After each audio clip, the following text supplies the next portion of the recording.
नमस्कार, आप सभी का स्वागत है हमारे चैनल में।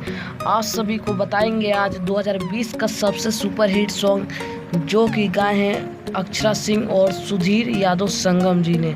आप सभी को बता दें 2020 में कॉल करे क्या सॉन्ग काफ़ी ज़्यादा सुपर हिट रहा, जो कि काफ़ी कम दिनों में 30 मिलियन हुआ, फिर 60 मिलियन, फिर 65 मिलियन और आप लोग को बता दें अब 80 मिलियन प्लस हो चुका है।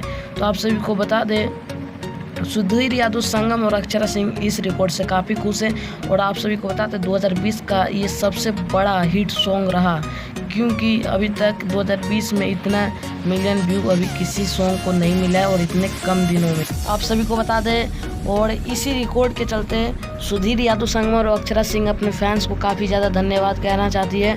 और आप सभी को बता दें सुधीर यादव संगम अभी और सुपर हिट गीत लेकर आ रहे हैं आप लोग के बीच, तो आप लोग अपना प्यार और आशीर्वाद बनाए रखें। और आप लोग के इतना प्यार दुलार के वजह से अभी एक और धमाका होगा अक्षरा सिंह और सुधीर यादव संगम जी का। तो आप सब अपना प्यार आशीर्वाद बनाए रखें और न्यूज़ कैसा लगा कमेंट करके बताएं और चैनल को सब्सक्राइब करें और घंटा दबाएं। धन्यवाद, लव यू।